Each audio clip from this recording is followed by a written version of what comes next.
नमस्कार दोस्तों, स्वागत करता हूँ नए हॉरर स्टोरी के साथ। दोस्तों, अगर आपको हॉरर स्टोरी सुनना पसंद है तो अभी हमारा चैनल सब्सक्राइब कीजिए। तो चलिए शुरुआत करते हैं।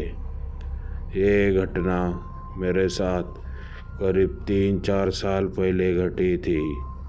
मैं अपने गांव गया हुआ था क्योंकि मेरे चाचा की मृत्यु हो गई थी और उनका विधि था। मेरा गांव गुजरात में है। मुझे गांव आए कुछ दिन हो गए थे। गांव में मेरे घर के चारों ओर बड़े बड़े पेड़ हैं और इनके अलावा ये क्षेत्र घनी झाड़ियों से भरा हुआ है। उस रात सोते समय मुझे झाड़ी में कुछ सरसराहट महसूस हुई तो मैंने खिड़की से बाहर उस तरफ देखा। अंधेरा होने के कारण मुझे कुछ दिखाई नहीं दे रहा था, लेकिन इतना तो तय था कि वहाँ कोई था। एक सफ़ेद कपड़ा या एक बड़ा कपड़ा, ऐसा कुछ दिख रहा था, लेकिन मैंने इसे नज़रअंदाज कर दिया और सो गया। अगले दिन ठीक उसी समय फिर आवाज़ आई। मुझे नहीं पता था कि इस बारे में किसे बताऊं। लगातार महसूस हो रहा था कि कोई घर के आसपास है और हम पर नज़र रख रहा है। इसी सोच के साथ मैंने पूरी रात जागते हुए बिता दी।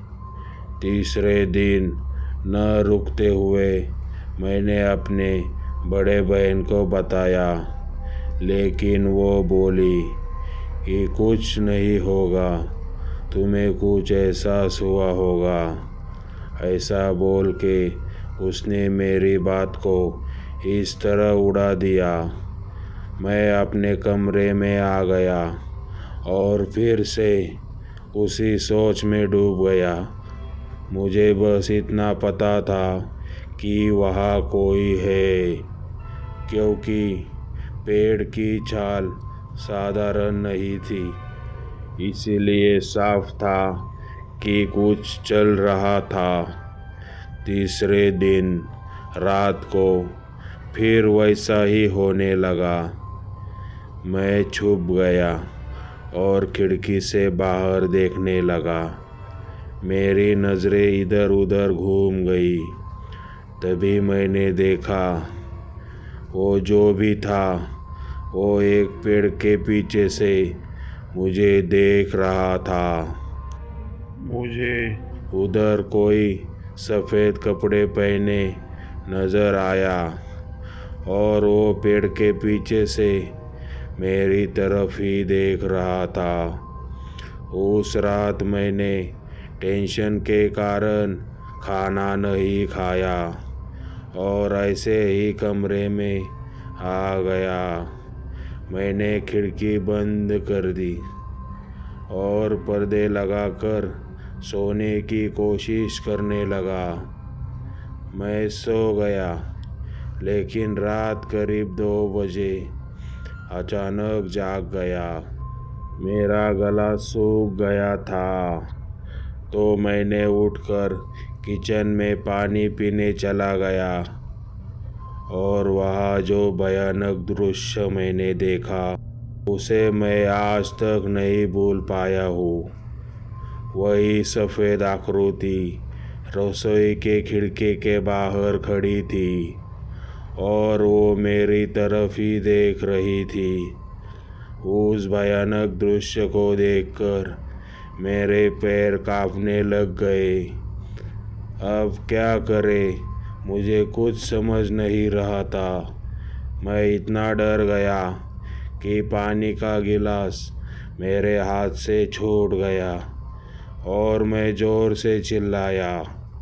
मेरी चीख सुनकर घर के सभी लोग दौड़कर आए और मुझसे पूछने लगे कि क्या हुआ, लेकिन मैं बिना कुछ बोले उस खिड़की की तरफ देख रहा था। ऐसा लग रहा था मानो मेरी नज़र वहीं अटक गई हो। पापा ने मुझे ज़ोर से हिलाया, लेकिन मैं कुछ भी कहने के मूड में नहीं था। मुझे तुरंत बुखार चढ़ गया। पापा ने मुझे बिस्तर पे ले जाकर सुला दिया और सुबह मैं जब उठा तो मैंने नाइट की पूरी घटना परिवार को विस्तार से बताई। फिर मैं 2 दिन के बाद ठीक होके मेरे गांव वापस चला आया, लेकिन मैं आज तक ये पता नहीं लगा पाया कि आखिर वो कौन था जो मुझे रात में देखा करता था।